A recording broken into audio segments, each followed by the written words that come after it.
안녕하세요. Riding on the Korean Wave, a brand new week with Monday's edition of the Culture Wave. I'm Kwon So-ah in Seoul. Explore with us Korea's culture from all aspects and stay up to date with K-entertainment, K-trends, K-people, K-everything. And before you know, you'll be booking your flight to Korea. Our co-host this Monday is Walter Lee, who actually just booked his flight to come back to Korea, I guess. I did. I made sure I came back. Hello, so it's good to be back. Hello, everyone. Did you miss me? Because I know I missed you, and I am ready back on the Culture Wave to not only co-host this show, but also to give you your special dose of K-entertainment as well. Really excited about that. Me now, too. Walter, I have a question to begin with. Yes. Did you have the chance to do a little bit of shopping in Australia where you were, or maybe did some duty-free shopping at the airport? Unfortunately, no. I really wanted to do some, but unfortunately... I was waiting for some gifts. Yeah, well, I got to save some money these days, but, it's a good thing that we're talking about this, isn't it? Exactly, because you're just in time for the biggest annual shopping event here in Korea. Yes. Can't wait, and let's hear about this more. I just can't wait. I need to go shopping. Sure.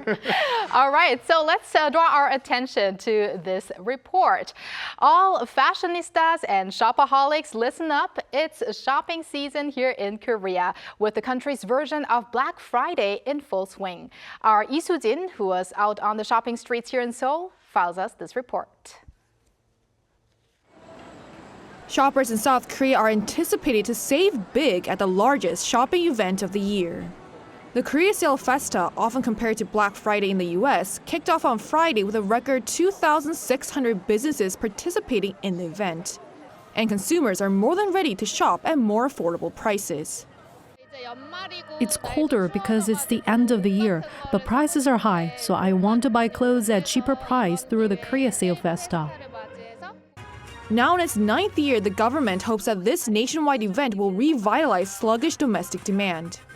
Retail sales, which indicate trends in goods consumption, declined by 0.4% month-on-month in September after seeing a rise in August and fell 2.2% year-on-year. The economy as a whole is not doing well because domestic demand is weak. So events like the Korea Sale Festa benefit not only consumers, but also businesses. Both online and offline retailers are offering large discounts in hopes of boosting sales. We believe that the 2024 Korea Sale Festa will increase sales from both domestic and foreign customers. This year, major supermarkets are focusing on fruits and vegetables such as key kimchi ingredients. And the nation's top e-commerce platforms like Coupang and Gmarket are hosting their own sales, while online grocery service Market Curly and food delivery app Baemin are participating for the first time this year. Another first are promotions by resorts and theme parks. There are also larger discounts on more car models as Hyundai Motor is offering up to 5 million won, or around $3,600 across 24 models, including selected EVs. Home appliance deals are also bigger with special deals from Samsung Electronics and LG Electronics for TVs and steam closets.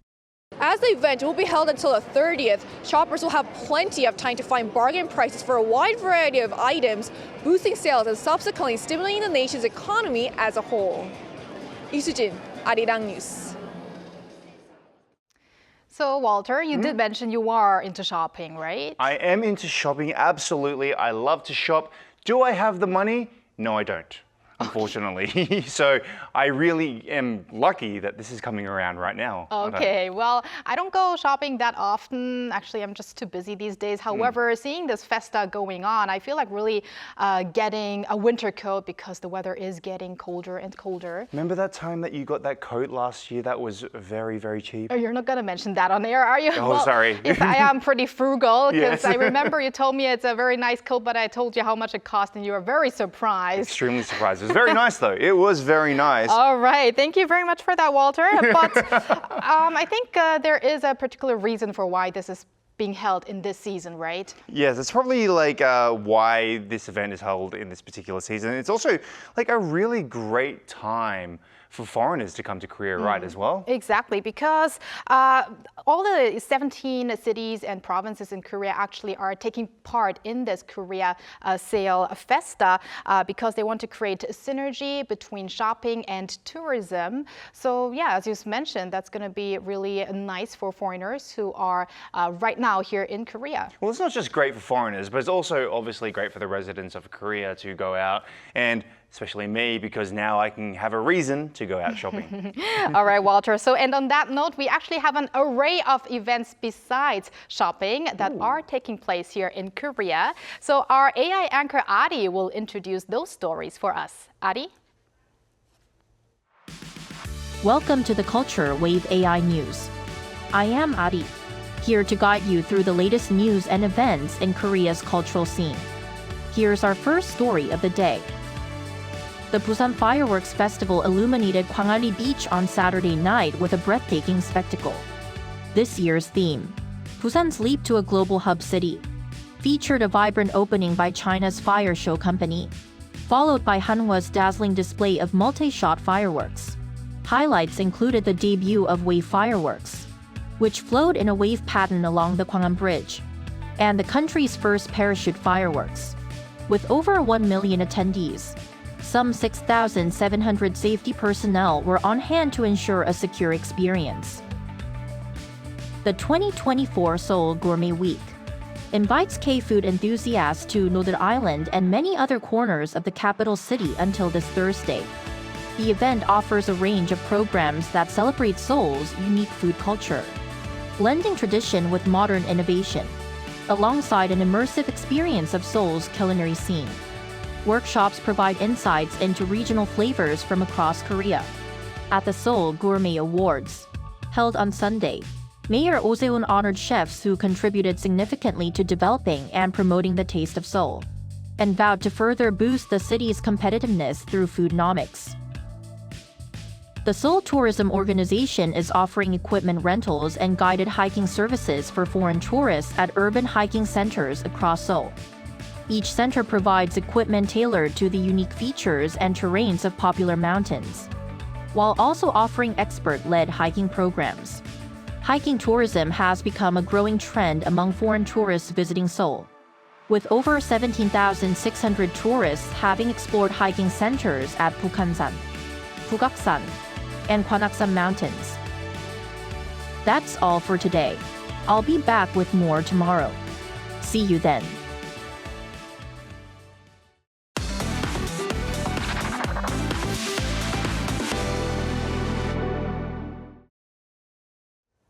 It's time for the latest K-entertainment news with Walter Lee. Walter, starting off with a big news coming from the 2024 MTV Europe Music Awards. That's right. Now, it seems to be the year of bands, big bands, should I say, and they're actually solo performances rather than the bands themselves. The 2024 MTV EMAs was held in Manchester, UK on November 10th local time, and K-pop stars definitely made an impression while they were there. Now, let's talk about Blackpink's Lisa. Now, she walked away with 2 awards, one of which was Best Collaboration. I actually thought that maybe Rosé would have won Best Collaboration because it's so popular these days, but she might have just missed out on the date.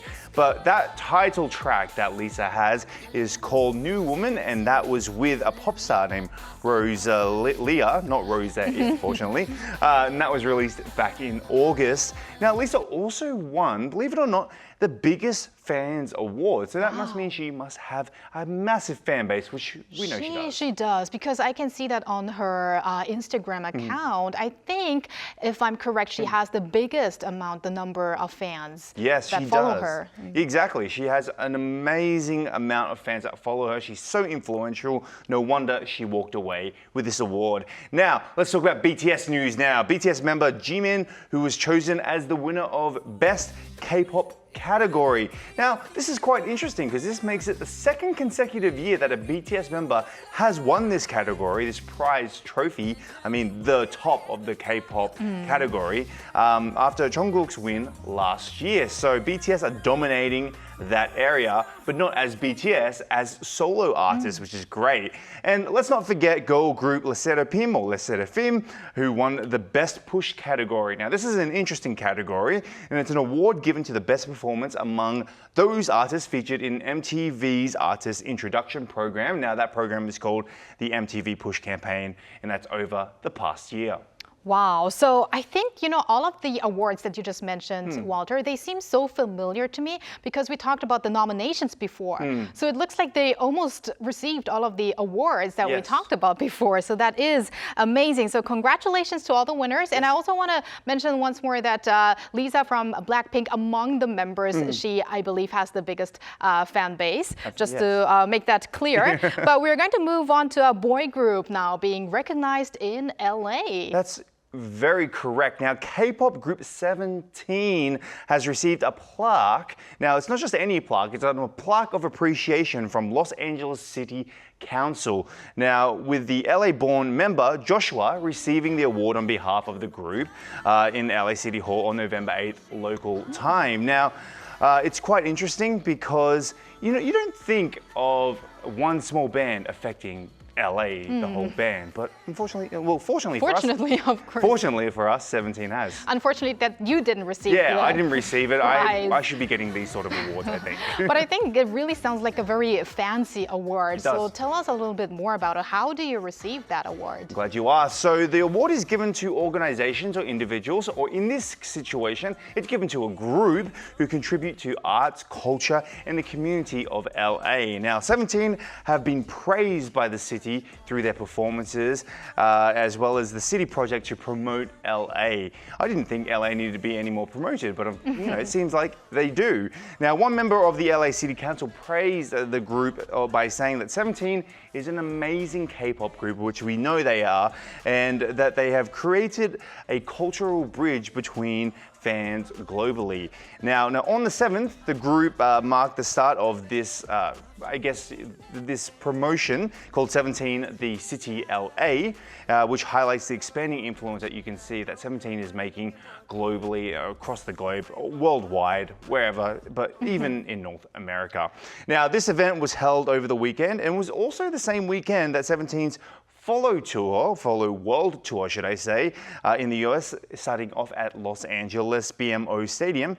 Now, this is exciting news for 17 themselves as well as their fans, because it's actually the first performance in a US stadium. Oh, really great achievements that really, again, demonstrate the immense popularity of 17 in the US. Now, Walter, let's move on to an update of a story that you covered last time you were here with us, which is about our 친구. It's about our 친구, our very close friend, shall we say, G-Dragon. Yes, we talked about G-Dragon, and he's come back song Power a couple of weeks ago, but during my 1 week hiatus away from the show, it just seems like that song is just getting bigger and bigger and bigger by the day. It is. Now, it debuted at number 23 on the UK officials single sales and downloads on the 8th of this month, local time. Now, as of November 1st, the song ranked number 1 on iTunes in 15 areas, 15 countries and regions, and the superstar's music video surpassed 10 million views in just one day on its release. One day. Now it's already up to 22 million views now, and I've seen it like you can see it on the screen now. It is a great video. It's so G-Dragon-like, I think. It is. So the release of Power sees it the arguable, in my opinion, he's the arguable king of K-pop.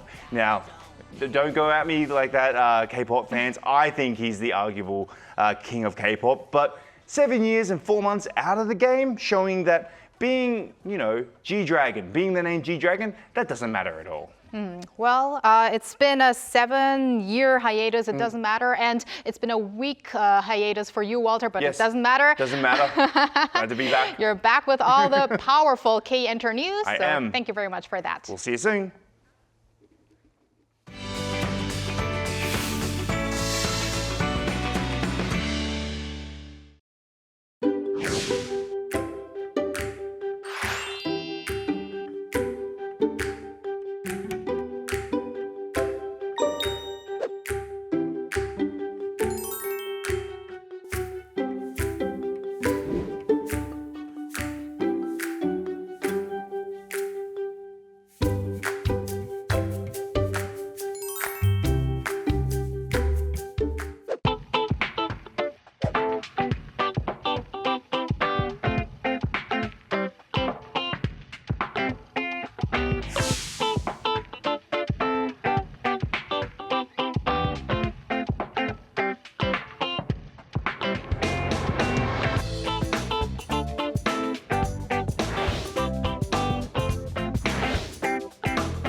BTS has an army of fans, but each member also has to enlist in the army, as all South Korean men have to complete mandatory military service, meaning that goes for every boy group member once they become old enough for conscription.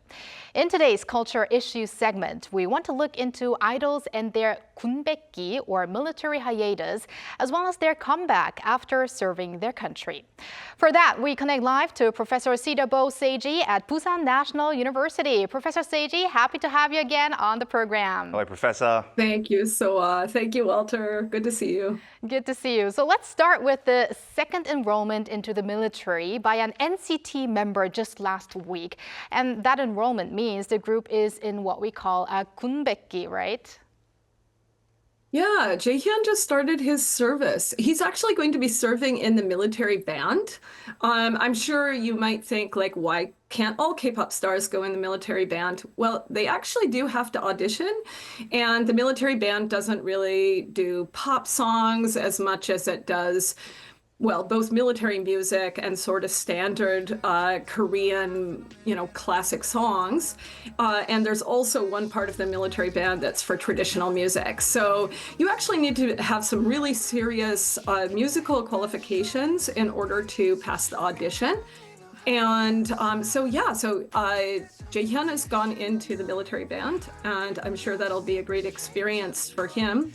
NCT's military hiatus period will be a little different than some groups because, as you know, they have a lot of foreign members. So the different NCT subgroups will always have quite a few people available to participate in various activities, and therefore the interruption should be a little less than it is for some groups.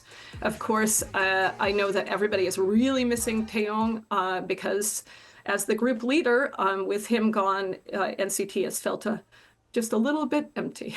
We can say so. So we're also going to expand on that military band aspect in a bit. But first, despite their temporary parting from the other members and their fans, the term Gunbaekgi does not evoke feelings of dread as much as it used to in the past. Why is that? Well, I mean, even today, the hiatus still causes an idol to lose fans, sort of just naturally. But the military service has gotten shorter than in the past. It's now only a year and a half for the Army, which is the most common type of service. And also fan bases are a lot bigger than they were in the past. And so that has meant that a smaller percentage of the fans are actually lost. But kind of, in my opinion, the most important shift that's happened is that when first idol groups were debuting, like, HOT and SES, then everybody thought idol pop is marketed to tweens and teens, and the fandom's going to disappear when the fandom gets older. But now we've learned that a core group of fans will stay with their idols as the fans and the idols age. And so it's become possible to find people who continue to be active, very, very good fans in their 20s, 30s, 40s, and beyond. And so companies and idols now have a much longer term vision. So they plan for surviving the military hiatus, whereas in the late 1990s or early 2000s, it was almost accepted that most groups would not be able to get through that period. And so now we have all these elaborate strategies. How do we keep the fan love through this period? Do we try to make everybody go at once? Do we try to stagger it? In addition, there have also been some very important reforms in the military. There was some bullying scandals and things like that in 2014. And after that, military service has become a little bit less onerous, and there's more connection between people serving and the outside world than there was in the past, when stereotypically you just wrote letters to people. Right. Growing together with your stars. I like that part. Exactly. And keeping to the theme of core fan base, we've got to talk about BTS a bit more and how much they have a core fan base. And they seem to be proof that an 18-month hiatus is not having any effect on their popularity. The boy group now has 2 members discharged from the military, and they're doing fantastic. I mean, Jin Sung, I'll Be There is setting new personal records, isn't that correct? Yeah, BTS, they just have an exceptionally large number of fans who have never stopped celebrating BTS during this time.